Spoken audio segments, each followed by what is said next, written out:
Kita buka dulu ya Ibu-Ibu. Bismillahirrahmanirrahim. Assalamualaikum warahmatullahi wabarakatuh. Ibu-ibu yang dirahmati Allah, sebelum kita mulai kajian kita di siang hari ini, marilah kita buka dengan membaca Ummul Quran Al-Fatihah. A'udzu billahi minasyaitonir rajim. Bismillahirrahmanirrahim. Alhamdulillahi rabbil alamin. Ar-Rahmanir-Rahim. Maliki yaumiddin. Iyyaka na'budu wa iyyaka nasta'in. Ihdinas siratal mustaqim. Siratal ladzina an'amta 'alaihim ghairil maghdubi 'alaihim waladdallin. Amin. Alhamdulillahilladzi arsala rasulahu bil huda wa dinil haqq liyudhhirahu 'ala dini kullihi wa kafa billahi syahida. Asyhadu an la ilaha illallah wahdahu la syarikalah wa asyhadu anna Muhammadan abduhu wa rasuluhu la nabiyya ba'dah. Alhamdulillah, puji dan syukur senantiasa kita panjatkan kepada Allah Subhanahu wa taala atas kenikmatan demi kenikmatan yang telah Allah berikan kepada kita semua. Salah satunya adalah bisa hadir dalam majelis ilmu ini, merupakan kenikmatan yang harus kita syukuri. Maka dari itu kita gunakan kenikmatan yang telah Allah berikan untuk semakin semangat dalam melakukan ibadah dan amal solih. Salawat dan salam kita haturkan kepada Nabi kita, Nabi Muhammad Sallallahu Alaihi Wasallam. Semoga kita bisa menjadikan beliau sebagai tauladan ya, sehingga kita itu nanti kelak menjadi umatnya yang layak untuk mendapatkan syafaatnya di yaumil akhir. Amin. Allahumma amin.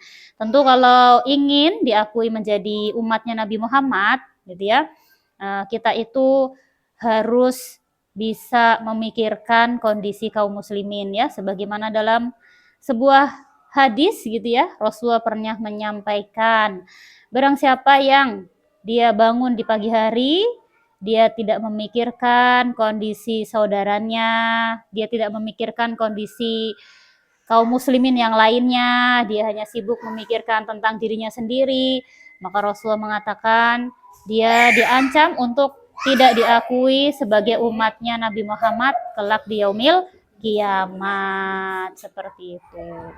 Maka ini menjadi perhatian bagi kita semua gitu kan ya, bahwasannya kita itu harus peduli gitu kan ya dengan nasib umat Islam yang lain. Memang sih saat ini kita hidup memang tidak ideal gitu kan ya, tetapi tidak boleh menutup mata terhadap apa yang sedang terjadi di dunia ini, terutama yang terjadi pada umat Islam, entah itu di sekitar kita, entah itu di negara kita, maupun di seluruh dunia. Karena dalam Islam itu tidak ada ruang, tidak menerima orang yang egois gitu kan ya, hanya mementingkan dirinya sendiri dan keluarganya. Berarti kita harus minimal itu tahu lah ya apa yang saat ini terjadi pada kaum muslimin. Kalau sudah tahu, ikut memikirkan, meskipun nggak tahu solusinya gitu kan ya, kan sedang proses belajar. Minimal itu, supaya kita itu layak kalau mau diakui sebagai umatnya Nabi Muhammad kelak di yaumil akhir. Nah, kalau nggak diakui sebagai umatnya Nabi Muhammad, terus mau diakuin sebagai umatnya siapa gitu kan ya. Padahal yang hanya memberikan syafaat itu cuma Nabi Muhammad, nabi-nabi yang lain nggak bisa gitu. Nah, maka sebenarnya umat Islam itu diberikan privilege di akhirat, tapi ya privilege itu hak istimewa, tapi nggak di dunia ya. Kalau di dunia ada sih orang punya privilege ya, nyari kerja bapaknya yang nyariin gitu kan, ada itu namanya privilege gitu. Tapi kita tidak mengharapkan, jadi jangan mencari privilege di dunia gitu ya, nanti jadi KKN, korupsi, kolusi, dan nepotisme gitu kan ya. Tapi kita itu nanti dapat privilege, hak istimewa kalau di hari kiamat. Kenapa? Karena kita udah punya orang dalam, yaitu Nabi Muhammad. Tapi harus dengan syarat, kalau mau diakui menjadi umatku, harus mau memikirkan kondisi umat Islam. Nggak boleh mikirin diri sendiri dan keluarganya, kayak gitu. Nah, itu ya. Kemarin kita itu nyambung ya. Kenapa sih harus nggak boleh mikirin diri sendiri gitu ya? Karena dalam Islam itu kan mengajarkan konsep kalau hubungan dalam Islam itu tidak hanya terkait antara diri sendiri dengan Allah kan ya? Itu mah cukup diri sendiri pun bisa ya. Aku sholat sendiri, puasa sendiri. Tapi kan nggak cukup. Ternyata ada di ruang yang kedua, hubungan manusia dengan dirinya sendiri. Bagaimana mengatur tentang tata cara berpakaian, makanan dan minuman, kemudian akhlak. Apakah cukup sampai di situ? Tidak, Islam juga mengatur tentang hubungan manusia yang satu dengan manusia yang lainnya. Paling banyak ya Ibu ya. Berapa persentasenya? 50%. Setengahnya dari Al-Quran itu membahas tentang hubungan manusia dengan manusia yang lain. Artinya kita peduli dengan manusia yang lain gitu kan ya. Sudahkah kita itu dalam menjalin hubungan dengan manusia yang lain itu sudah sesuai dengan Islam atau belum? Contoh, di ruang lingkup yang ketiga kemarin mengatur tentang aturan apa? Ya? Ada sistem pergaulan antara laki-laki dengan perempuan. Ternyata kalau kita bergaul sama lawan jenis, ada tata caranya dalam Islam. Gak bisa seenaknya sendiri. Oke lah, secara pribadi kita bisa ya melakukannya. Tapi kita bisa nggak menutup mata kalau di lingkungan kita itu tata pergaulan laki-laki dan perempuan itu amburadul. Bisa menutup mata? Pas tidur doang. Tapi maksudnya menutup mata tuh gini, bisa nggak kita tuh mengabaikan kalau saat ini itu pergaulan laki-laki dan perempuan itu, Masya Allah, kacaunya. Bisa nggak menutup mata, mengabaikan? Nggak boleh, bukan nggak bisa, tapi nggak boleh. Kenapa nggak boleh? Kalau mau diakui sebagai umatnya Nabi Muhammad, jangan cuma merasa benar sendiri. Oh, aku sudah nggak pacaran aman, selingkuh enggak, udah pakai jilbab dan kerudung. Tapi kita luput gitu ya kalau di luar sana itu kasus-kasus perzinahan begitu marak gitu kan ya. Yang terakhir berita di Gorontalo ya, seorang guru dengan siswanya melakukan perzinahan sudah setahun menurut pengakuannya gitu kan ya. Nah, apakah kita itu bisa mengabaikan fakta itu? Nggak bisa gitu ya. Kita harus memikirkan ya, minimal itu ada perhatian gitulah ya, kok bisa begitu ya gitu kan ya. Apa yang salah dalam sistem pendidikan saat ini? Harusnya guru itu kan digugu dan ditiru gitu kan ya, jadi teladan. Tapi malah jadi mempengaruhi muridnya, anak didiknya untuk melakukan perzinahan. Apa yang salah gitu ya dalam sistem pendidikan saat ini? Kenapa anaknya mau? Padahal itu kan kakek, apakah anaknya kurang kasih sayang atau seperti apa? Nah, itu kan termasuk bagian dari memikirkan gitu ya. Terus kira-kira dalam Islam itu bagaimana ya supaya tidak terjadi perzinahan seperti itu. Nah, setidaknya kita kan tahu ya Bu ya, kenapa bisa terjadi perzinahan antara guru dengan siswa. Kan udah belajar sistem pergaulan kan kemarin? Kok bisa terjadi? Kenapa? Mereka muslim? Muslim. Kok bisa terjadi? Tidak tahu aturan dalam bergaul antara laki-laki dan perempuan. Misalkan kemarin kita bahas, kalau perempuan keluar rumah harus menutup aurat. Anaknya sudah menutup aurat ya ketika sekolah ya. Tapi apakah aturan pergaulan hanya menutup aurat? Tidak. Ada yang kedua, wadul basor. Nah, ini sudah dipraktekkan belum? Guru kepada remaja muridnya yang putri, yang siswanya juga kepada gurunya. Apakah sudah wadul basor atau malah tatap-tatapan? Malah pandangan. Berarti kan tidak diterapkan ya sistem pergaulan laki-laki dan perempuan. Larangan kholwat ada nggak? Iya, yang memicu perzinahan itu berawal dari mana? Kholwah, berdua-duaan. Itulah yang ketiganya adalah setan. Emang sih awalnya nggak pacaran, apa bahas tugas, misalkan gitu ya, tapi berdua. Nah itu bisa mengarah gitu ya, dan memang terjadi perzinahan. Berarti kalau ditanya kenapa sekarang itu kasus perzinahan, kasus perselingkuhan, hamil di luar nikah, aborsi, tinggal serumah tapi belum menikah sampai dijemput sama ibunya, ya kan ya? Ada kasus begitu. Kenapa kok itu terjadi di tengah-tengah masyarakat kita dan semuanya tadi muslim?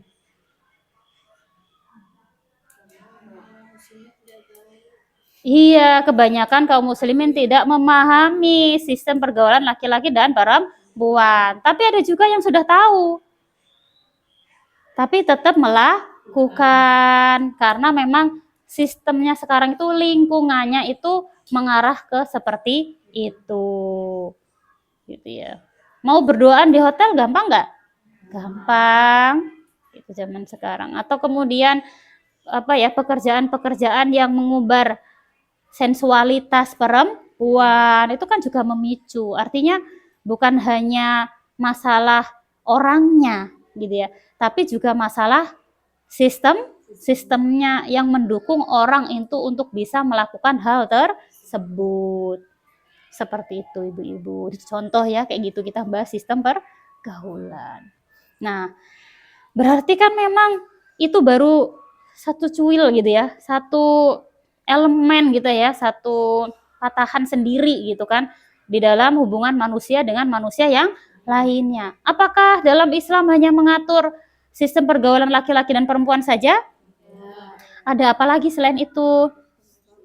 Sistem ekonomi dalam Islam, apalagi sistem pendidikan, kesehatan, pemerintahan dalam Islam atau politik Islam, apalagi sosial dalam Islam, apalagi sistem sanksi dalam Islam. Berarti ibu-ibu kalau kita mengaku beriman kepada Allah, tidak menduakan Allah sebagai pencipta dan pengatur, harus nggak kita belajar sistem-sistem yang barusan tadi disebutkan? Harus, supaya kita itu bisa mengamalkan. Jangan mencukupkan diri dengan sistem pergaulan laki-laki dan perempuan. Gitu. Yang kita sudah tahu, masyarakat mengabaikan itu, akhirnya terciptalah masyarakat yang amburadul moralnya, pergaulannya bebas gitu. Akhirnya kan jadi susah apa senang? Sengsara kan? Akibat dari perzinahan, muncul anak di luar nikah, nasabnya nggak tahu. Ya kan nasabnya nggak tahu. Kalau tahu tidak bisa dibinkan, nggak punya warisan, kacau pernasaban, gitu kan ya.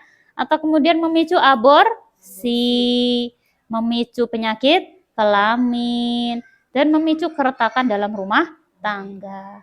Gitu. Terjadilah anak yang hasil perceraian kemana-mana gitu kan ya, kesengsaraan akibat dari tadi pergaulan laki-laki dan perempuan itu tidak diterapkan. Seperti itu.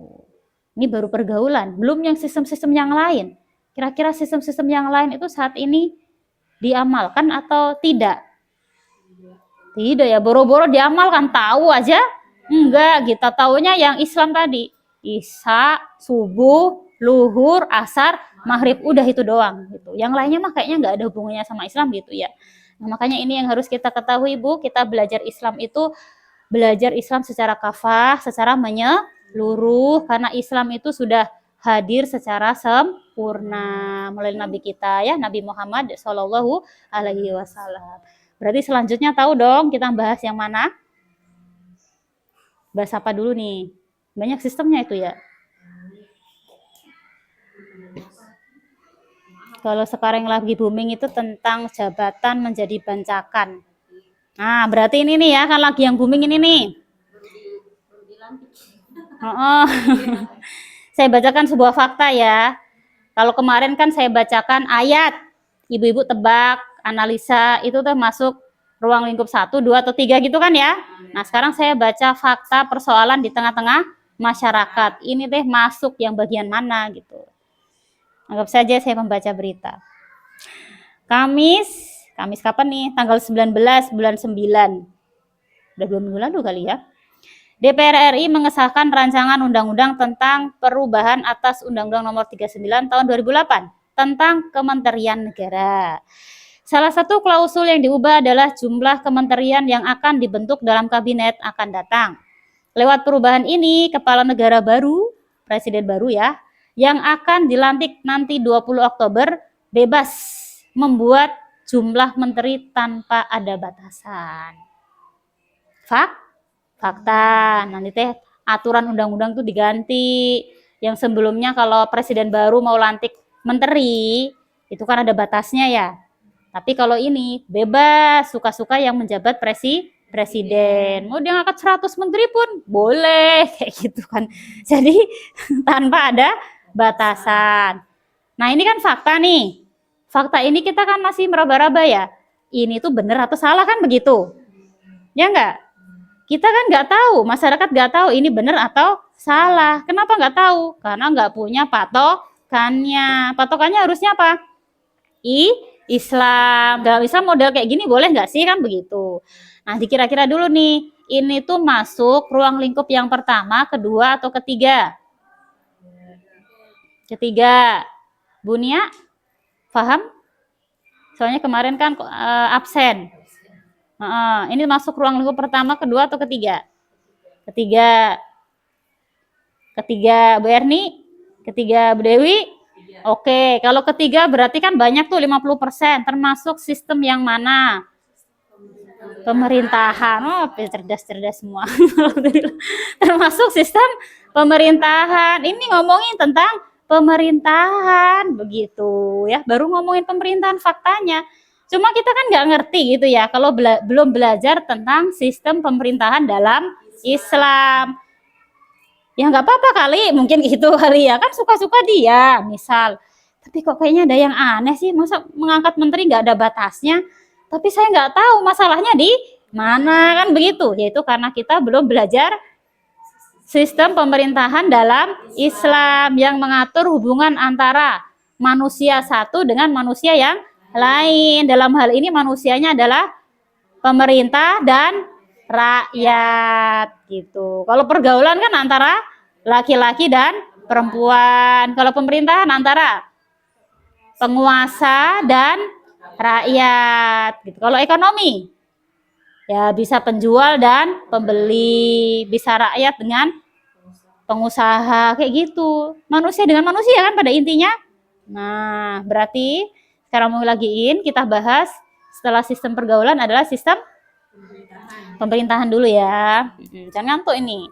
Kita meskipun bukan kuliah di Fakultas Ilmu Politik ya, atau Visipol singkatannya Fakultas Ilmu Politik. Tapi insya Allah kita itu sebagai seorang muslim jangan buta tentang politik Islam, karena itu diteladankan oleh Nabi kita, Nabi Muhammad Shallallahu Alaihi Wasallam, gitu ya. Nah, sistem politik Islam, pemerintahan juga boleh lah ya. Pemerintahan aja lah ya. Soalnya kesan politik itu bagi orang sekarang kan kayak ini gitu ya. Kita break dulu ya, dengerin azan. Tahan dulu Bu Erni, jangan ngantuk dulu. Minum. Dan belajar politik ngantuk, belajar mahram juga jadi gitu. Sama itu siapa yang minat, tapi harus tahu ya. Minat gak minat harus tahu, betul. Saya nggak minat tuh ekonomi, harus tahu juga gitu.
La ilaha illallah.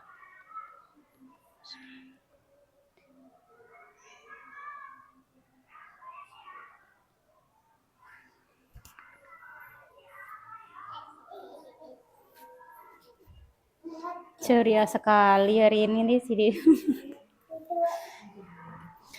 Yuk Bu, kita ini ya pelan-pelan saja ya karena sistem pemerintahan. Jadi kita itu mau minat, mau nggak minat, tertarik nggak tertarik, wajib tahu kalau ini tuh ada di dalam Al-Quran itu termasuk dalam persentase yang paling banyak, 50%. Bukan tanpa sebab gitu ya, Allah itu memberikan aturan yang paling banyak gitu ya. Bisa jadi Allah itu ngasih aturan yang paling banyak ini karena memang urusan kepada sesama manusia itu rumit. Kalau ada salah sesama manusia, itu nggak bisa Allah kasih ampun kan? Kalau belum clear antar sesama manusia. Tapi kalau urusan sama Allah, itu kita salah, dosa, maksiat, minta ampun sama Allah, taubat, Allah Maha Pengampun. Tapi kalau urusan sama manusia, ada manusia satu menzolimi manusia yang lain. Yang menzolimi taubat kepada Allah, minta ampun sama Allah. Diterima nggak? Enggak. Sebelum dia minta maaf kepada yang dizolimi. Makanya hubungan antar sesama manusia itu rumit. Makanya diatur di dalam Al-Quran. Kalau kemudian tidak tahu, repot nanti urusannya di akhirat. Termasuk dalam urusan antara manusia yang namanya penguasa dengan manusia yang namanya rakyat. Itu juga diatur sedemikian rupa dalam sistem Islam supaya tidak menimbulkan keruwetan hidup dan kesengsaraan hidup. Apalagi manusianya banyak. Kalau salah hubungannya, nanti yang menderita banyak orang. Kayak gitu. Makanya penting juga. Terus yang kedua itu jangan sampai kemudian kita nggak tahu apa-apa.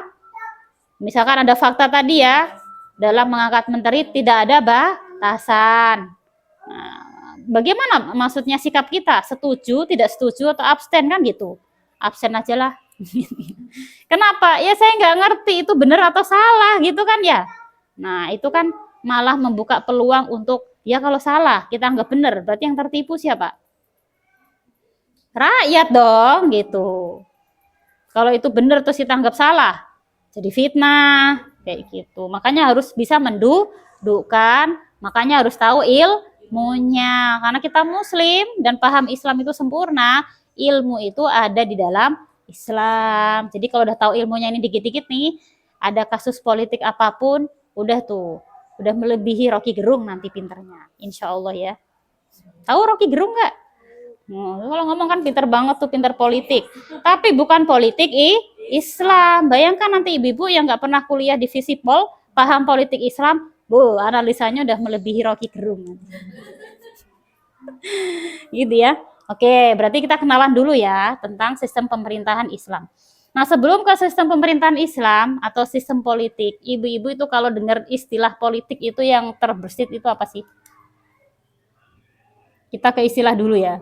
Nah, zaman sekarang itu kalau dengar istilah politik, yang ada di otak kita itu apa? Hah? Kenapa, Bu? Demokrasi. Kenapa dengan demokrasi? Partai. Terus apa? Korupsi. Apalagi? Ini saya sambungkan semua ini. Bener semua. Jabatan. Jabatan diapain? Direbutin. Berisi apa yang terbersit? Bukan digelitikin ya. Dipolitiki. Misalkan berarti istilah kalau dipolitiki. Dibohongi gitu. Ya, itu ya istilah-istilah tadi. Kalau jadi politik yang kemudian umat Islam saat ini pahami, itu adalah pemahaman yang berasal dari orang kafir atau orang dari barat. Jadi apa? Politik itu kalau yang sekarang saat ini dipahami, itu adalah dalam rangka mendapatkan kekuasaan. Kalau sudah dapat, apa? Mempertahankan kekuasaan bagaimanapun caranya, pokoknya harus bertahan terus. Kalau bisa jangan sampai digantikan. Itu Kalau memang sudah muak, pokoknya gimana supaya kekuasaannya tetap bertahan langgeng. Itu politik ala orang barat itu kayak gitu, yang saat ini diamini oleh orang Indonesia. Bagaimana cara mendapatkan kekuasaan? Kalau udah dapat, gimana caranya mempertahankan? Gak bicara cara yang baik bener ya, pokoknya pertahanin aja terus gitu ya. Yang ketiga adalah bagaimana menjalankannya. Terus yang keempat, kalau ada yang tidak suka, bagaimana menjegal yang sedang berkuasa. Makanya ada intrik-intrik gitu kan ya, trik-trik untuk menjegal kekuasaan. Nah, kita bayangin ini sudah merasa gimana? Kotor gitu kan ya. Jadi ini politik ala barat. Untuk membandingkan apa tadi? Bicara tentang mendapatkan dulu ya. Bicara gimana cara mendapatkan kekuasaan.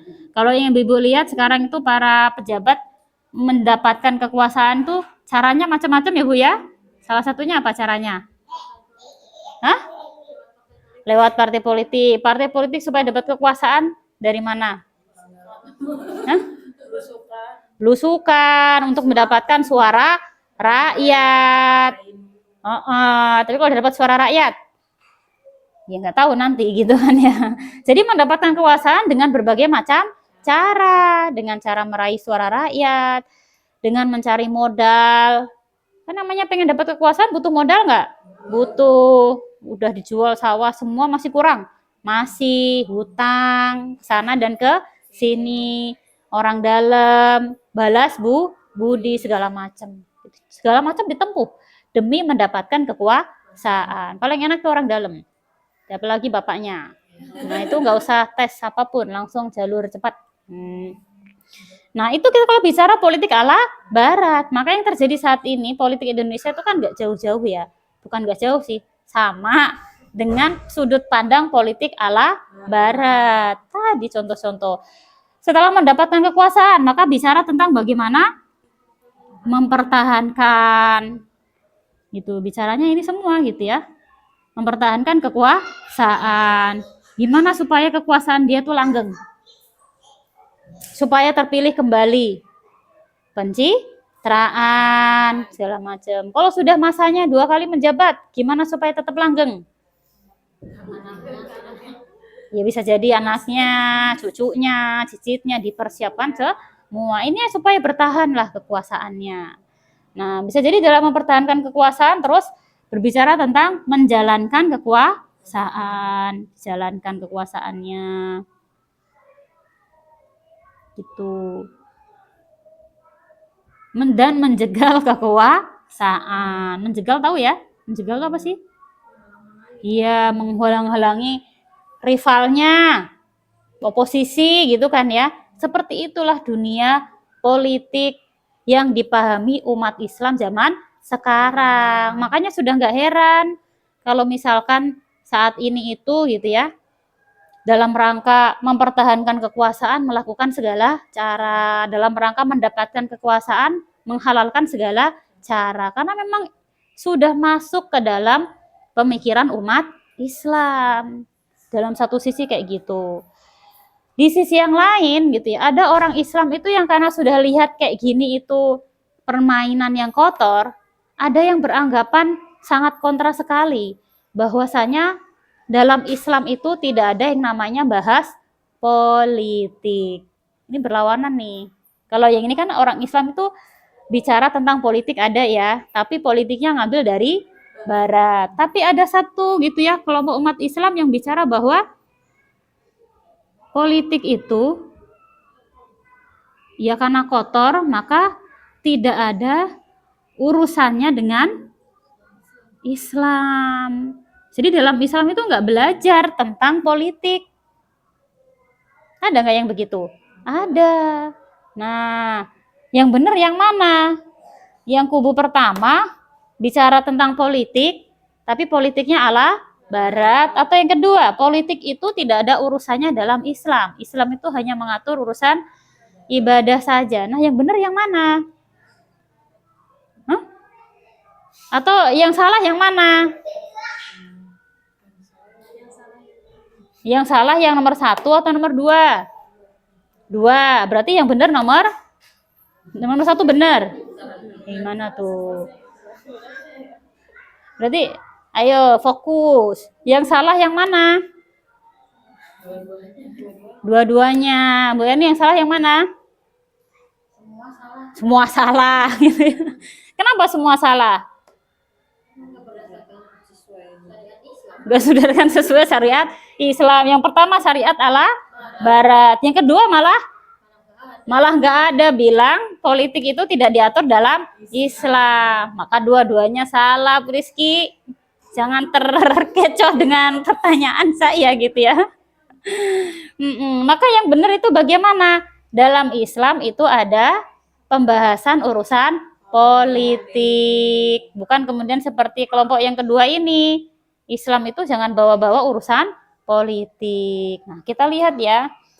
Nah, berarti kita setuju nggak kalau politik dalam Islam itu ada? Ya iya, ini kan termasuk hubungan manusia yang satu dengan manusia yang lain, yaitu antara penguasa dan rakyat. Gitu. Nah, berarti definisi politik dalam Islam itu kira-kira sama nggak dengan definisi politik ala Barat?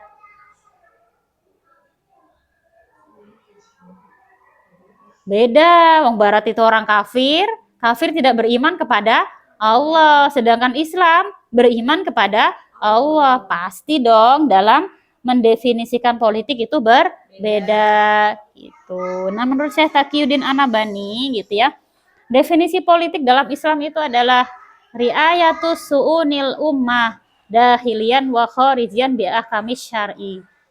Ulangi. Ya. Tulis bahasa Indonesianya atau bahasa Arabnya ya? Dua-duanya. Saya apa ya tulisannya? Riayatus su'unil ummah. Gimana ya tulis riayah, lupa. Ya nanti kalau salah-salah dikit mohon dimaafkan. Riayatus. Nah. Riayatus su'unil ummah. Dahilian wa kharijian bi ahkamis syari.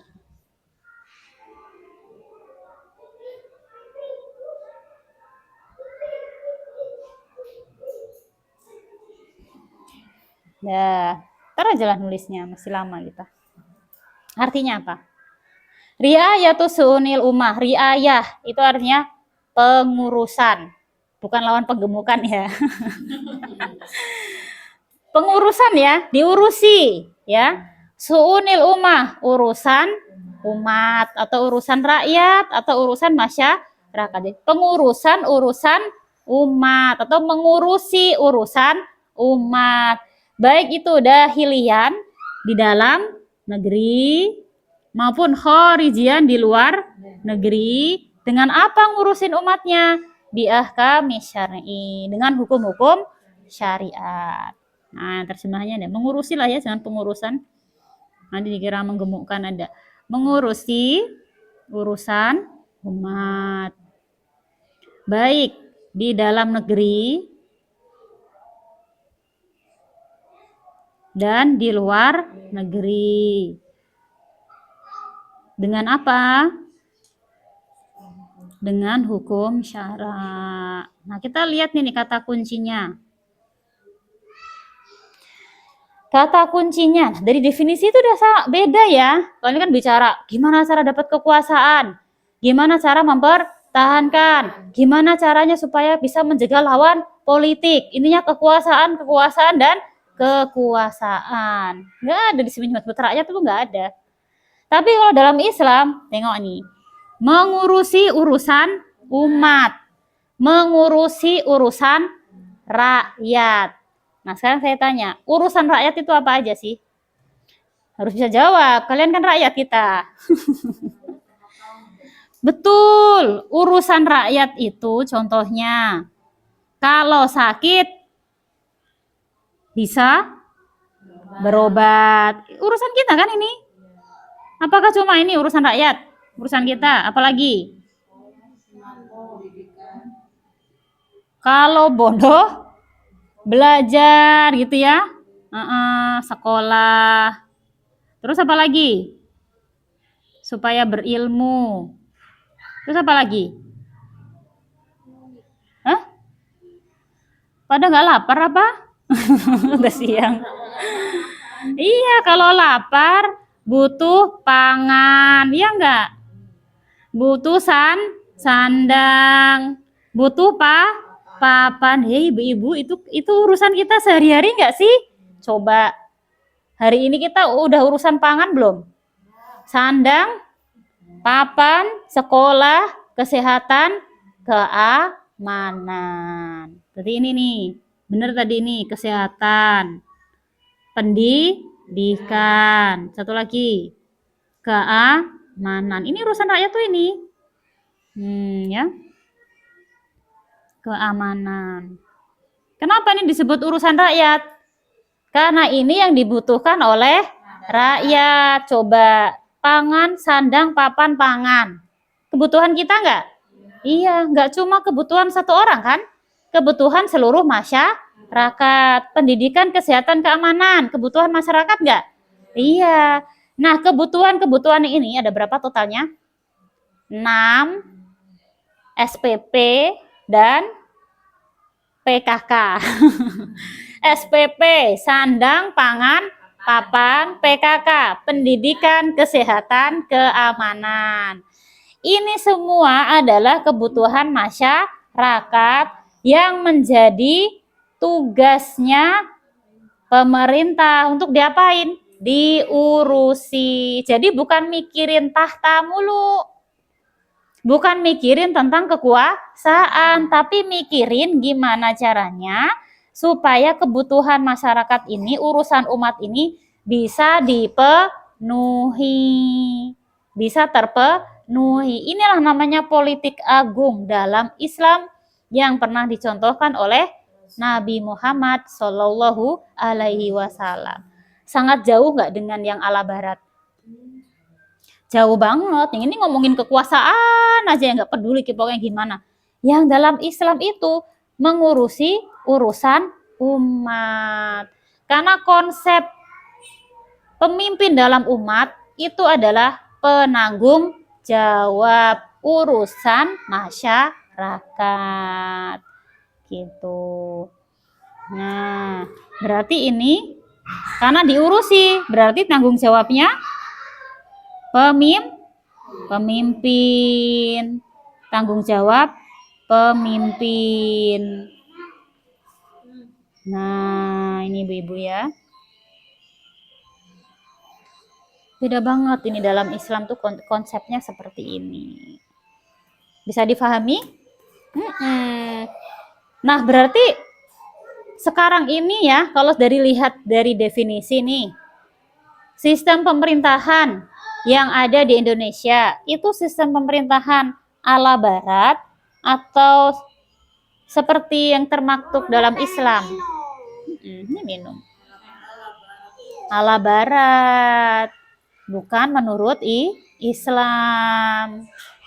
Secara fakta kan seperti itu gitu ya.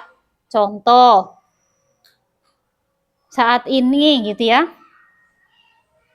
masyarakat membutuhkan pendidikan, kesehatan, keamanan, sandang, pangan, dan papan.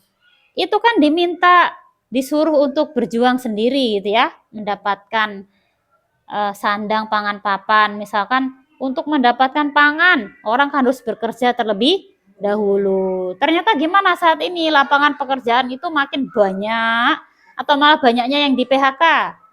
Banyak yang di PHK, sehingga karena banyak yang di PHK, kesulitan nggak dalam memenuhi 6 ini kebutuhan hidup? Kesulitan. Tapi saat ini itu menjadi perhatian, diurus sama pemimpin atau tidak? Tidak, karena politiknya itu hanya sekadar kekuasaan dan kekuasaan. Padahal kalau dalam ala barat itu ya, tidak ada kawan dan lawan abadi. Yang ada hanyalah kepentingan abadi. Ya kepentingan pribadi juga gitu ya. Jadi kalau dalam konsep barat itu yang dulunya kawan bisa jadi lawan, yang dulunya lawan jadi, bener nggak? Yang itu tuh ya. Jadi iya gitu. Emang dalam demokrasi tuh kayak gitu. Yang abadi itu apa?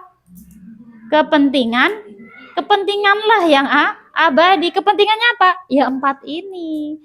Kalau aku gandengan sama Bu Rizky, itu nanti dapat dukungan yang banyak, meskipun kita kemarin berantem, yuk kita jadi kawan. Tapi nanti aku sudah nggak butuh sama Bu Rizky gitu kan ya. Ternyata lebih bersinar Bu Erni. Nah, kamu jadi lawan. Maka nggak ada kawan dan lawan abadi. Yang ada hanyalah kepentingan abadi. Aduh. Nah, makanya kalau mendapatkan kekuasaan kan harus meraih suara rakyat ya. Nah itu jadi kawan. Gitu ya. Dikasih duit lah rakyat. Ya kan ya. Macam-macam, dibangunin jalan. Tapi kalau sudah selesai yang dibutuhkan, ya bukan temen gue lagi, gitu kan ya. Kepentingannya sudah didapatkan. Enak gak sih hubungan yang seperti itu? Enggak lah, gitu. Kita aja praktekin antar orang aja ya, aku sama Bu Erni misalkan. Kalau hubungan kita itu sebatas kepentingan, ya kalau udah nggak ada pentingnya lagi, ya terserah gitu kan ya. Padahal kan goodbye gitu. Itu kalau orang per orang mungkin dampaknya nggak seberapa ya. Ya udah cari kawan yang lain gitu ya. Tapi kalau ini yang bermain kayak gini adalah para pemimpin. Nah, yang jadi korban siapa? Rakyatnya. Masalahnya yang bermain-main kekuasaan, yang bermain lawan dan kawan itu adalah para pemimpin, para penguasa. Ya kita tuh kayak nonton apa ya Bu ya? Dagelan politik yang yang kemarin itu ya, yang satunya pihak yang anak muda itu menghina dalam akun tertentu gitu ya, luar biasa Masya Allah gitu kan ya, ternyata sekarang jadi kawan. Itu udah biasa, jadi nggak usah heran lagi dalam politik ala barat. Itulah serba kayak gitu ya ibu-ibu.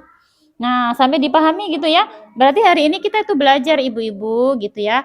Jadi sebenarnya dalam Islam itu gitu ya, kita tidak boleh alergi dengan politik Islam, karena politik Islam itu berbeda dengan politik ala barat. Politik Islam itu apa? Mengurusi urusan umat gitu ya. Di dalam negeri maupun di luar negeri loh, dengan hukum syara. Makanya ini dengan hukum syara kan ya. Nah, coba kita bahas nih. Kalau saat ini politik dalam negara kita, contohlah menggunakan politik ala barat, kan begitu ya. Sekarang kita studi kasus biar lebih paham. Tadi terjadi kasus apa dalam politik kita yang terbaru? Ini aku bagi dulu ya. Nih. Kita akan bahas nih. Bagaimana sistem Islam itu disandarkan dengan hukum syara gitu kan ya. Nah, memang hukum syaranya tuh gimana sih? Kalau ada fakta tersebut. Jadi punya ini lagi nggak yang terbaru? Belum ada. Ya? Nah, bukan bancakan makanan ya Bu ya. Ini 3. Bapak masih nulis. Ntar dulu sambil rujakan. Ini rujak nulis ya. Nih aku juga harus lihat ini dulu ya. Nah, sekarang fokus di sini dulu nih. Udah catatannya cuma sampai sini aja. Selebihnya kita lihat ini. Nah, tadi kan ini mengurusi urusan umat tuh ya, politik dalam Islam. Baik di dalam negeri. Ini pas kebetulan ada contoh yang di dalam negeri. Sedang terjadi kasus dalam perpolitikan Indonesia ala barat. Nah, kita kan menghukuminya nggak tahu tuh. Ini tuh benar atau tidak. Itu tuh sesuai syariat atau tidak. Nah, kita bahas sebenarnya menurut hukum syara, kalau ada penguasa yang memilih menterinya tanpa batas, itu hukumnya bagaimana? Kalau boleh dalilnya apa? Kalau nggak boleh dalilnya apa? Kan begitu ya. Sebenarnya sama semua urusan tuh begitu. Kayak kemarin. Kalau misalkan ngojek perempuan dengan Gojek bapaknya laki-laki, itu kan fakta tuh. Hukumnya dalam Islam gimana? Kan dibahas. Kalau boleh dalilnya apa? Kalau nggak boleh dalilnya apa? Selalu begitu, Bu. Ya enggak? Nah, ini kita itu sudah sampai ke urusan manusia yang satu dengan yang lain, kita sebagai rakyat, sana sebagai penguasa. Nyambung nggak sama kita? Kita itu penguasa atau rakyat? Rakyat. Berarti harus kita bahas, karena ini hubungan kita sama penguasa. Oke.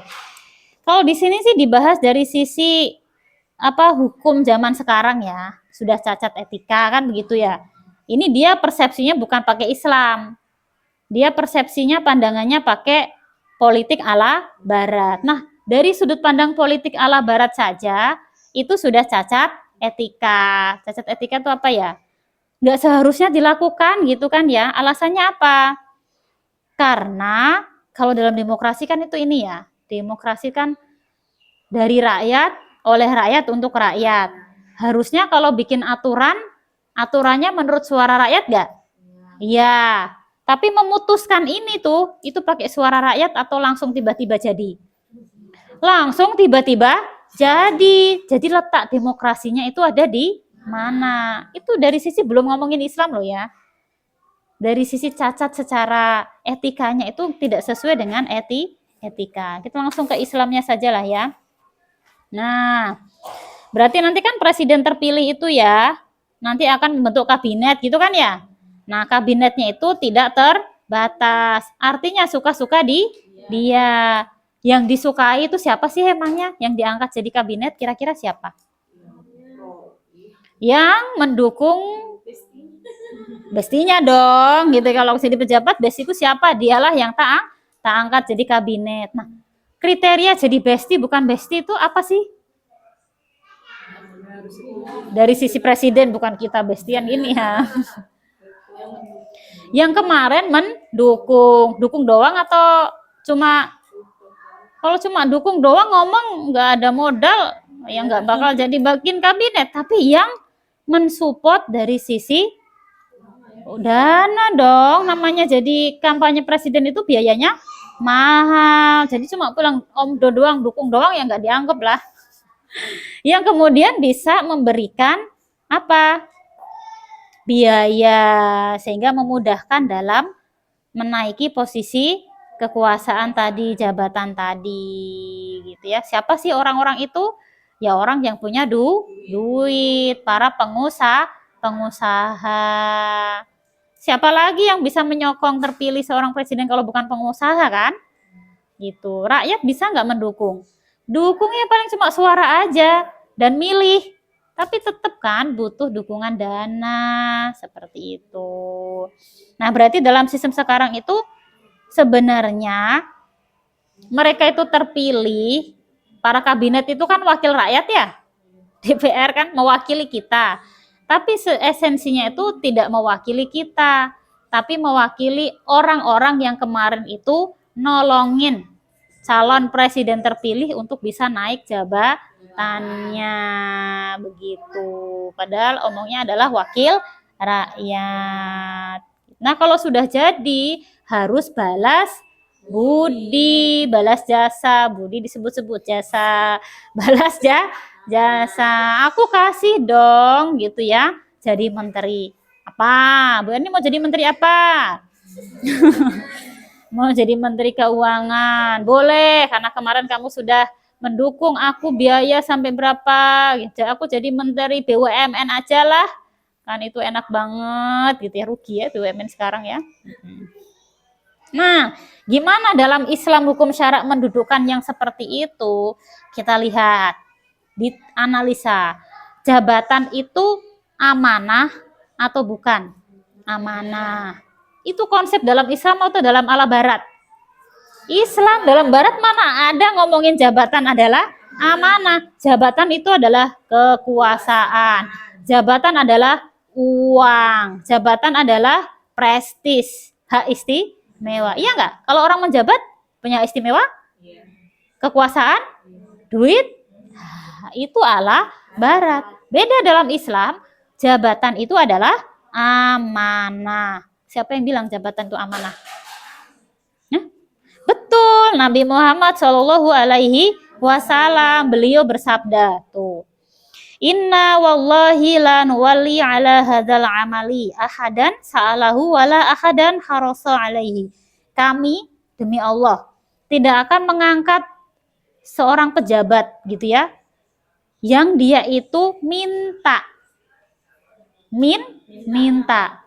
dan berambisi. Jadi kalau kata Rasulullah, dulu juga ada jabatan gitu kan ya, jadi khalifah, jadi gubernur. Tapi Rasulullah itu nggak bakal kasih jabatan itu kepada orang yang minta. Kenapa? Karena orang yang minta itu pasti punya ambisi. Ambisi apa? Kekuasaan dan uang. Padahal dalam Islam itu yang dicari bukan kekuasaan. Dalam Islam, pemimpin itu adalah bertanggung jawab. Makanya kalau sekarang itu minta nggak jabatan itu? Minta. Ya tadi, bagi dong, kamu kemarin sudah tak support loh supaya jadi nomor 1 dan nomor 2. Timbal baliknya apa? Aku minta jadiin menteri BUMN. Ini minta nggak? Kalau Rasulullah dikasih nggak? Nggak. Karena itu akan berambisi. Kalau orang berambisi membahayakan kepentingan rakyat. Bener nggak? Akhirnya BUMN rugi apa untung? Rugi, ibu-ibu. Padahal kita mah selalu taat bayar listrik ya. Pernah nggak beli listrik ngutang? Bayar duluan baru dapat listrik. Kok bisa rugi BUMN? Uangnya kemana tuh? Wah, gitu. Itu bahayanya kayak gitu. Kalau ada orang itu minta jabatan, dalam Islam jangan dikasih. Karena ada ambisi. Membahayakan rakyat. Nah, dijelaskan gitu ya oleh ulama dalam kitabnya Sirat Al-Muluk, menjelaskan rahasia di balik semua itu adalah bahwa kekuasaan atau jabatan adalah amanah. Sedangkan ambisi atas suatu amanah itu adalah salah satu bukti dari sifat khianat. Waduh.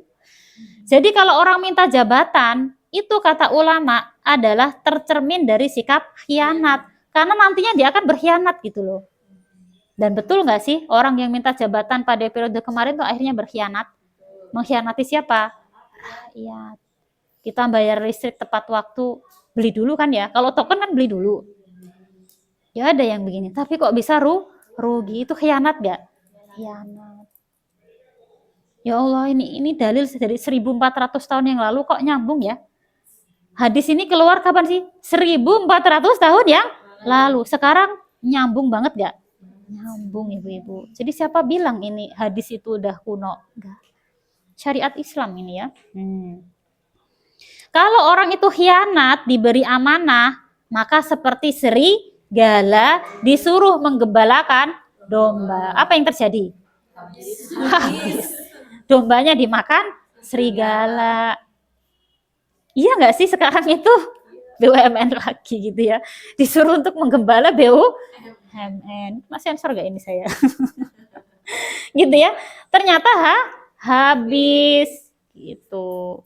Nah, seperti itu ibu-ibu. Serigala menggembalakan domba. Berarti serigalanya berbulu domba. Kan supaya bisa nggak ditakuti domba kan pakai cover domba gitu. Tapi ujung-ujungnya dombanya dimakan. Habis lagi gitu ya. Nah, sedangkan kalau dalam Islam kekuasaan itu memang harus ada, tapi membawa berkah, bukan membawa kerugian atau kesengsaraan. Maka bagaimana sih syariat Islam itu mengatur tentang jabatan? Tengok ya, yang pertama, kita itu orang Islam diingatkan bahwa jabatan adalah amanah yang kelak itu nanti orang yang menjabat akan jadi hina di yaumil kiamat kalau dia menelantarkan jabatan tersebut. Dapat amanah, anak amanah ya. Kalau menelantarkan anak, dosa. Jabatan adalah amanah. Kalau menelantarkan jabatan dosa. Nah, maka Rasulullah bilang, dulu itu ada juga sahabat yang minta jabatan. Namanya Abu Dzar. Minta dong aku jadi gubernur mana gitu ya, Abu Dzar. Nah, Abu Dzar ini kemudian minta jabatan ke Rasulullah, minta ditempatkan jadi gubernur di daerah Syam kalau nggak salah ya. Apa kata Rasulullah? Ya Abu Dzar, wahai Abu Dzar, innaka dhaifun. kamu itu orang yang lemah. Lemah itu ya nggak paham urusan umat, nggak paham urusan masyarakat. Maka diingatkan kalau kekuasaan itu adalah amanah. Dan karena itu amanah, kelak di hari kiamat itu nanti akan dimintai pertanggungjawaban. Kalau nggak bisa amanah memegang jabatan, nanti kamu pasti akan jadi orang yang hina dan menyesal. Gitu. Ini hadis riwayat Muslim gitu. Gak dikasih ya sama Rasul ya. Padahal Abu Dzar itu pengen dapat jabatan itu bukan dalam rangka dapat duit loh. Karena sahabat itu kan keimanannya Masya Allah ya. Ini tuh cuma kok yang lainnya dikasih gitu ya. Ali dikasih, Muawiyah dikasih, Utsman dikasih. Kok aku enggak? Aku kan termasuk orang yang berjuang sama ini, kamu enggak dikasih sih gitu. Cuma pengen, bukan karena kekuasaan gitu ya. Diingatkan sama Rasul. Ini tuh amanah loh gitu. Kalau nggak benar-benar menjalankan amanah, ntar di hari kiamat bakal menyesal. Gitu. Itu pertama, diingatkan gitu ya. Yang kedua, jabatan itu dalam Islam harus dipegang oleh orang yang punya kemampuan. Kalau bahasanya kita apa? Profesional. Kalau mau jadi menteri BUMN ya harus paham tentang seluk-beluk BUMN. Jangan nggak paham terus minta jabatan BUMN. Kalau memang pengen jadi menteri pertanian ya minimal paham seluk-beluk tentang pertanian. Jangan nggak profesional gitu loh. Makanya kadang itu kan saat ini itu yang jadi anggota DPR itu kan artis gitu ya. Lucu-lucu gitu kan ya. Ada yang lucu, ada yang artis penyanyi. Nah, itu tuh mereka punya kemampuan nggak ya dalam mengurusi rakyat? Apa hanya sekedar popularitas? Yang milih juga nggak asal milih, asal suka, asal artis gitu kan ya, nggak tahu kalau itu tuh paham tentang politik atau tidak. Iya, nanti milih Raffi Ahmad karena kemarin udah ada dokter. Milih Komeng. Kenapa milih Komeng? Lucu. Lah, ini bukan main-main loh ya. Kalau bicara sama yang milih, nanti kira-kira yang milih minta pertanggungjawaban nggak? Ya iya. Tapi kita bicara sama orang yang dipilih dulu ya. Gitu. Harus yang profesional. Kenapa? Rasulullah pernah mengatakan bahwa kalau yang dipilih itu kalau bukan orang yang profesional, maka masyarakat bisa binasa, bisa sengsara. Karena urusan rakyat itu harus diserahkan kepada ahlinya. Coba menteri pendidikan. Harusnya kan minimal dia itu paham di bidang pendidikan. Tapi yang terjadi pengusaha transportasi macam-macam gitu kan ya kurikulumnya. Merdeka belajar, ibu-ibu guru yang stres, anak-anak SMP nggak bisa baca karena merdeka belajar, nggak dituntut terus baca, pokoknya naik kelas harus naik, lulus harus lulus, akhirnya lulus SMP nggak bisa baca, merdeka belajar. Nah, itu contoh kalau ini udah diingetin sama Rasulullah loh, 1400 tahun yang lalu. Kalau milih pejabat itu menempatkan menteri-menteri tadi itu yang profesional, ahli di bidangnya, biar nggak binasa masyarakat itu. Binasa kalau anak-anak nggak bisa baca, aduh binasa gitu ya.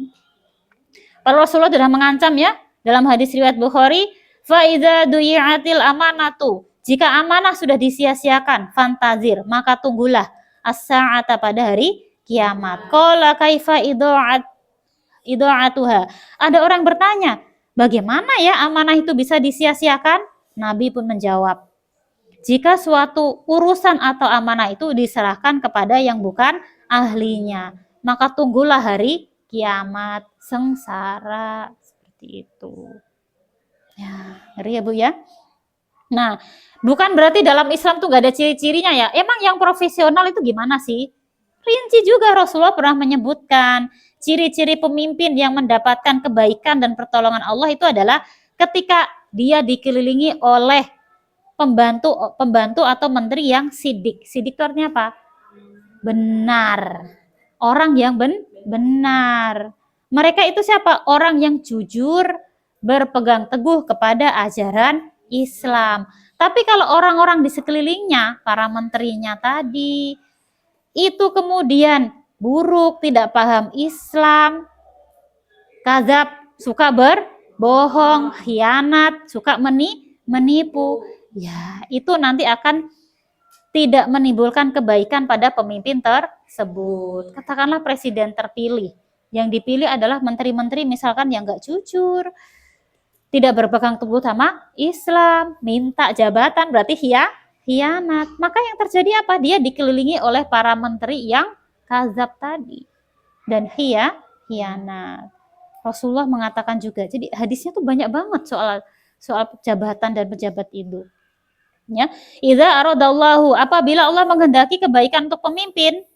Jadi Allah itu kalau menghendaki pemimpin itu baik, pasti Allah itu menjadikan para pembantunya, menteri-menterinya itu orang yang jujur.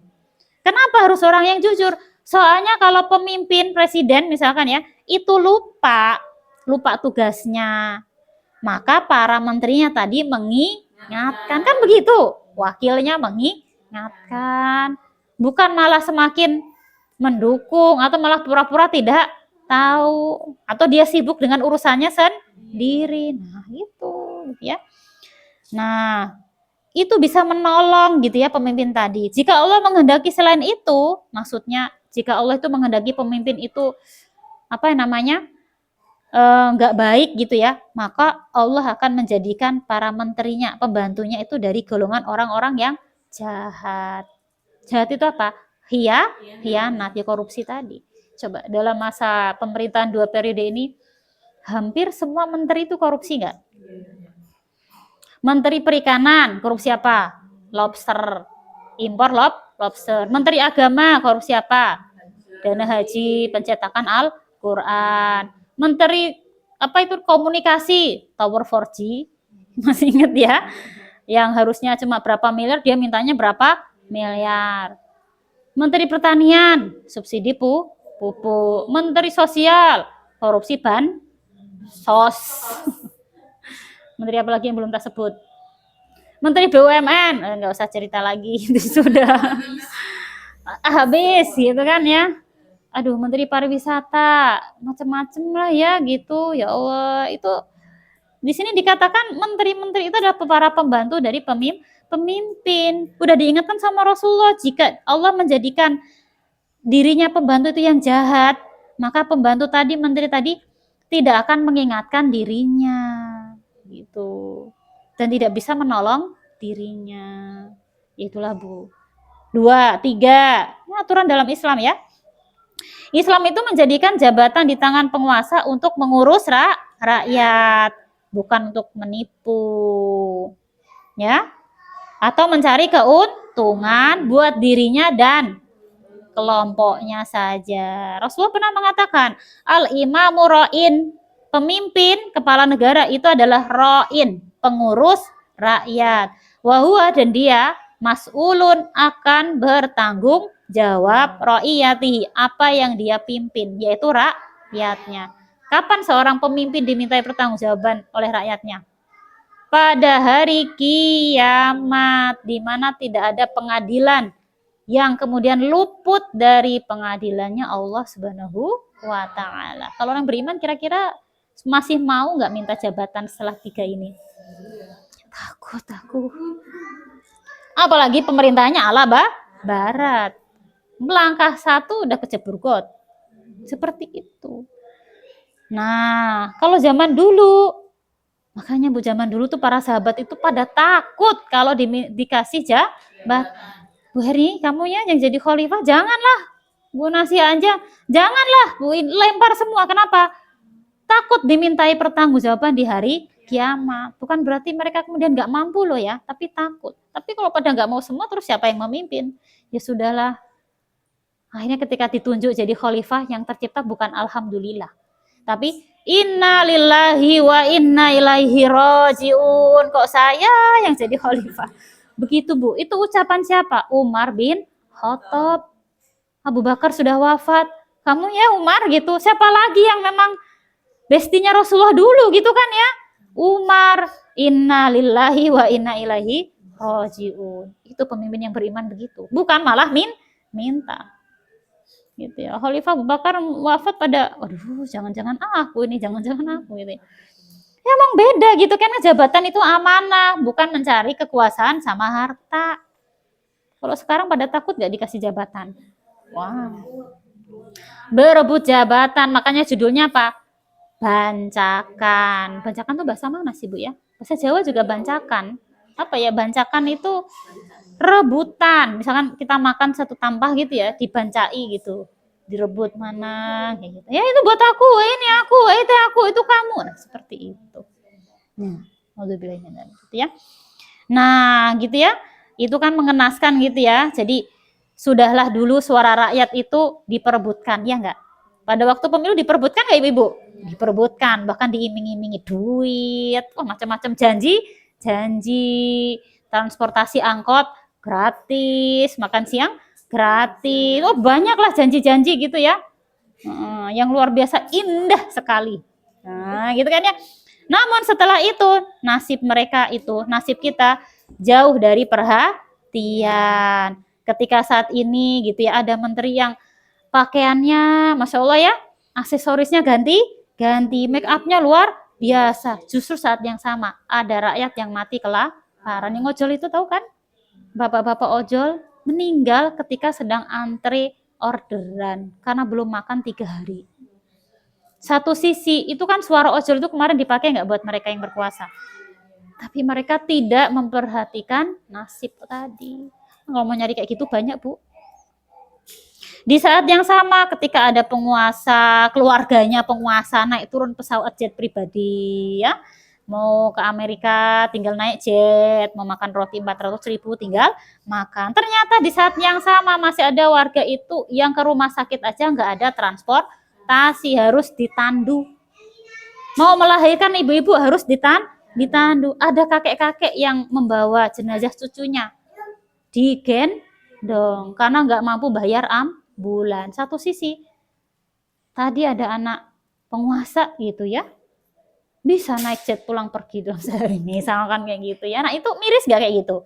Nah itu ya yang disebut sebagai bahaya khianat, bisa menelantarkan rakyat dengan cara apa? Memanipulasi suara rakyat untuk mendapatkan kekuasaan. Ada ancamannya nggak dalam hadis? Pasti ada. Tidaklah seorang hamba pun yang telah Allah amanahi untuk mengurusi urusan rakyat, ketika dia mati dalam kondisi menipu rakyatnya, kecuali Allah mengharamkan bagi dirinya masuk surga. Gak masuk surga. Hadis riwayat muttafaq alaih. Mati dalam kondisi masih belum bertobat, katakanlah gitu ya. Sementara di satu sisi rakyat tadi ada yang mati kelaparan, flexing kayak gitu ya, pamer naik jet misalkan kayak gitu ya, kok darulah misalkan mati gitu ya, penguasa itu haram masuk surga. Kalau nggak ke surga terus berarti kemana dong? Ke neraka gitu.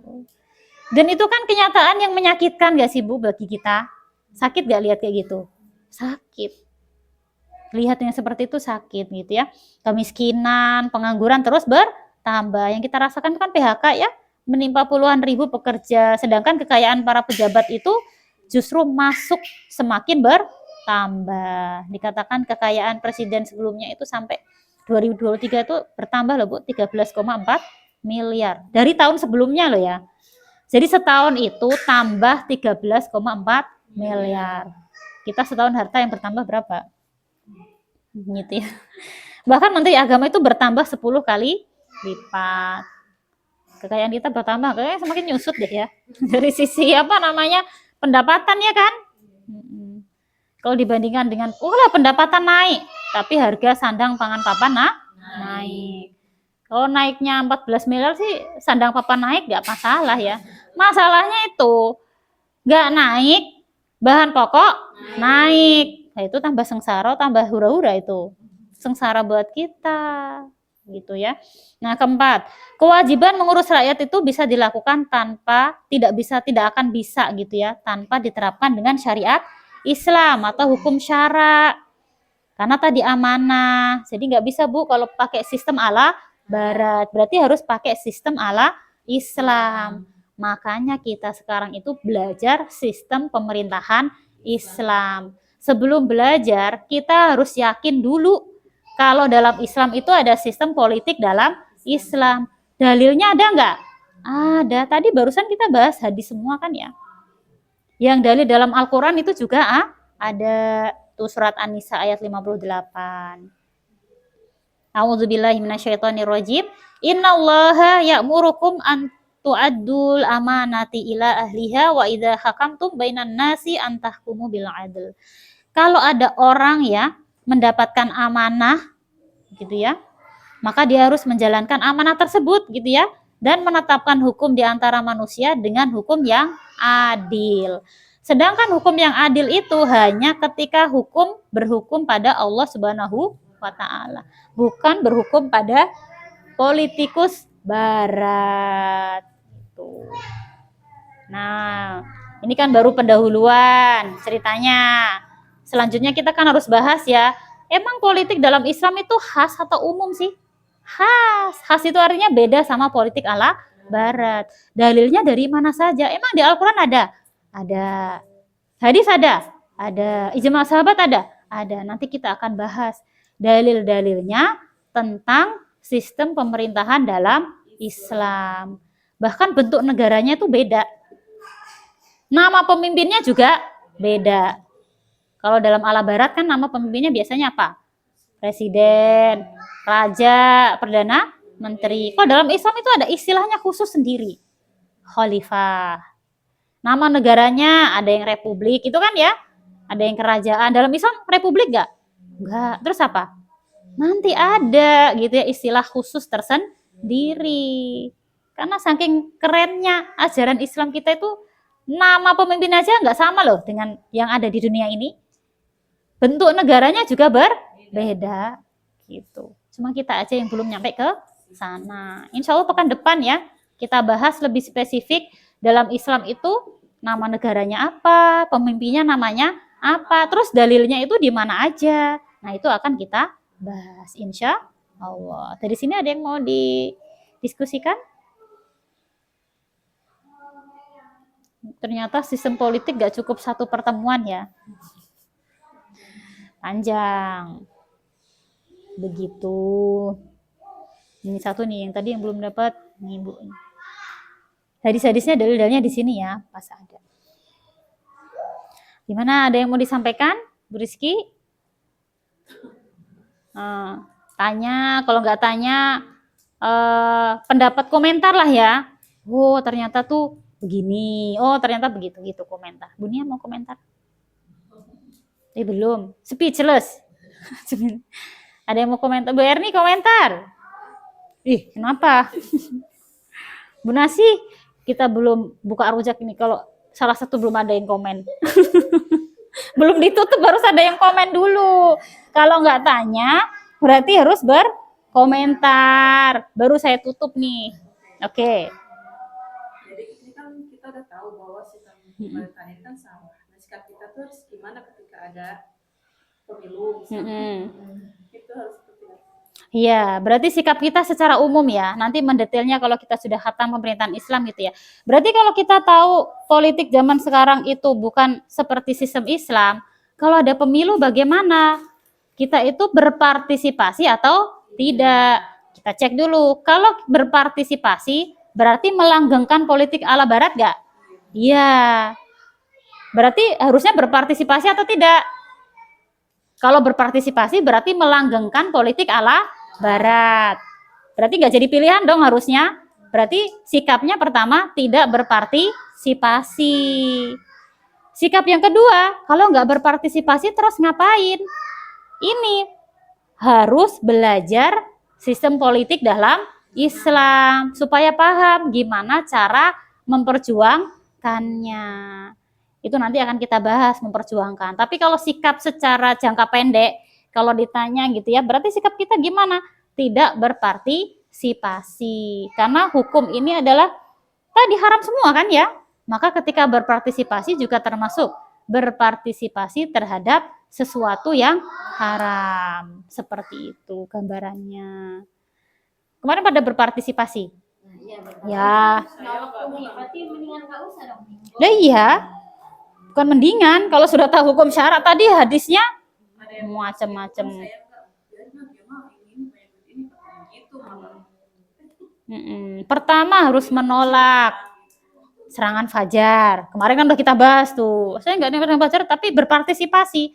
Nah, berarti harus ada pemahaman yang lebih gitu ya. Berpartisipasi atau tidak? Kalau berpartisipasi berarti melanggengkan politik ala Barat. Tapi yang tak pilih Islam kok. Islam itu kan tadi bukan cuma Isya, luhur, asar, maghrib, Isya. Islam ini kembali. Isya, subuh, luhur, asar, maghrib. Jadi tidak hanya dilihat pemimpinnya itu muslim atau bukan. Muslim yang amanah tidak. Tadi. Muslim yang khianat atau tidak. Muslim yang haus kekuasaan atau tidak. Dilihat ibu-ibu. Dari sisi orangnya. Dan gak cuma dari sisi orangnya. Dari sisi apa yang akan dia jalankan. Yang dia jalankan apa? Politik ala Barat atau politik Islam? Ala Barat. Berarti tidak berpartisipasi. Baru nanti berpartisipasi kalau politiknya sudah dalam bentuk sistem Islam. Ntar dijawab. Ini kan masalah partisipasi atau tidak gitu kan ya. Bagus pertanyaannya kapan? Pasti akan terwujud karena janji Allah. Tapi kapannya nanti? Berarti itu ujuk-ujuk terjadi apa harus diperjuangkan dulu? Diperjuangkan dulu. Nah, kita kan belum sampai gimana perjuangannya nih. Baru awal-awal saja. Bagus pertanyaannya. Setelah ini berpartisipasi atau tidak? Ambil sikap. Kayak gini loh, Bu. Setelah tahu materi jilbab dan kerudung.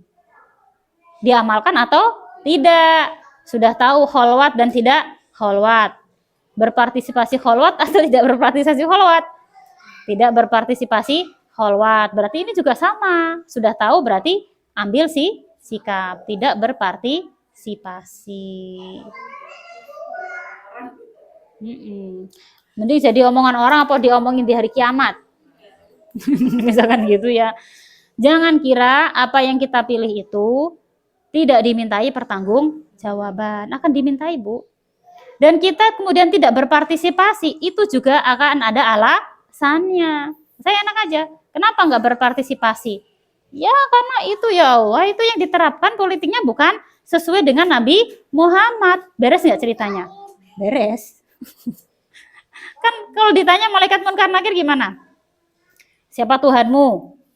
Siapa nabimu? Apa agamamu? Lah kemarin kamu milih ono gitu, misalkan gitu ya. Itu sesuai dengan nabimu atau kagak?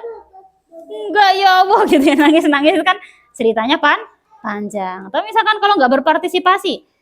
Kenapa nggak berpartisipasi? Ya karena itu tidak sesuai dengan apa yang dibawa oleh Nabi Muhammad, malah bertentangan. Jadi saya nggak berprotes ya Allah.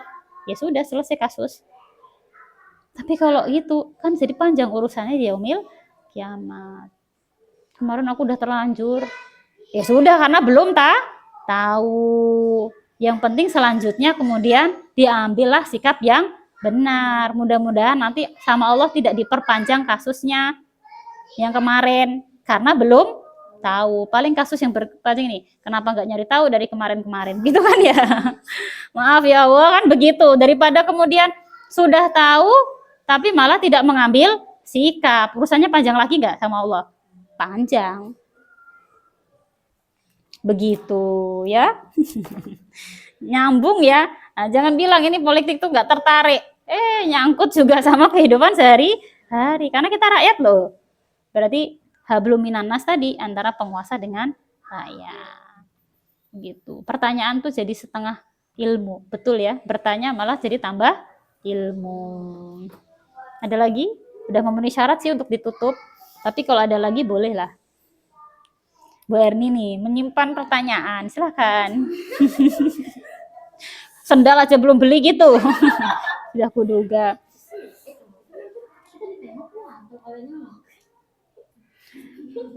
Berarti ini pertanyaannya adalah tips dan triks. Iya kan soalnya TPS di rumah nih.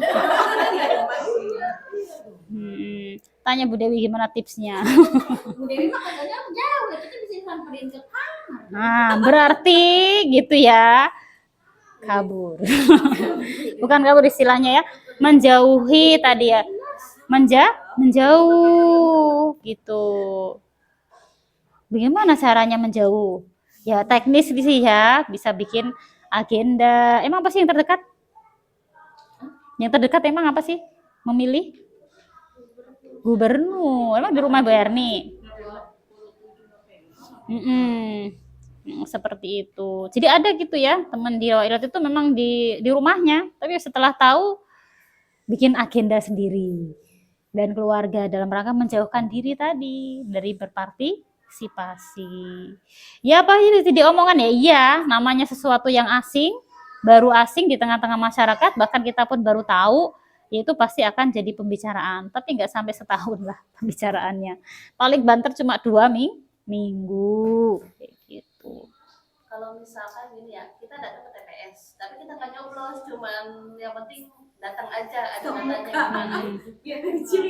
Itu sama aja dengan berpartisipasi gitu ya, meskipun nggak memilih satupun atau merusak kertas suara misalnya, itu sama aja dengan berpartisipasi. Karena dengan datang itu nama kita itu sudah tercantum dan tersertor dan sudah menjadi bukti bahwa itu ikut berpartisipasi. Bahkan misalkan nggak ini tapi jualan di dekat area kan lumayan gitu ya. Ya jangan gitulah ya. Gitu tetap jualan mentang-mentang rame ya, tapi nggak ikut berpartisipasi tapi saya jualan sih di situ gitu ya. Ya sebaiknya tidak gitu ya, karena itu mendekati kepada keharuman tadi jualannya. Jualannya sih sah ya, halal, cuma masuk ke dalam berpartisipasi dalam event tersebut gitu. Ya itu tadi tidak mendekat tempat tersebut. Ya, kalau berarti di area tempat kita tinggal ya berarti membuat agenda sendiri, entah seperti apa, ke Gua Lalai kali gitu ya. Satu rombongan piknik dari pagi. Iya, paling selesai jam 11 sih sebelum duhur kayak gitu. Pengajian aja nih. Oh, nanti malah digerebek pengajian kita. Jadi berwisata aja. Berwisata ke tempat tertentu. Nanti minta koordinasi sama Bu Dewi, ngajak kemana? Gitu ya. Masih lama kan? Apa? Itu di situ. Itu loh. Ya, gitu ya. Nanti kalau udah mendekati harian bisa direncanakan. Nabung dari sekarang nanti ke Gua Lalai. Ya, atau yang deket-deket aja, misalkan ke Taman Buah Mekarsari, ya kan ya, sehari. Kayaknya tiketnya 35.000 sih. Situ nanti kita bawa bekal dari rumah gitu, bawa tiker. Gelar gazebo di sana kan bisa ya seperti itu. Nah, itulah tantangan zaman sekarang tuh demikian. Gimana, ada lagi yang mau ditanyakan? Masih tenang aja, masih minggu depan masih bahas tentang yang sama kok. Cuma lanjut gitu ya. Kalau nggak ada kita cukupkan sampai sini dulu ya. Sedikit-sedikit dipahami dan dicerna serta berusaha untuk menjadikan pemahaman dan diamalkan gitu ya.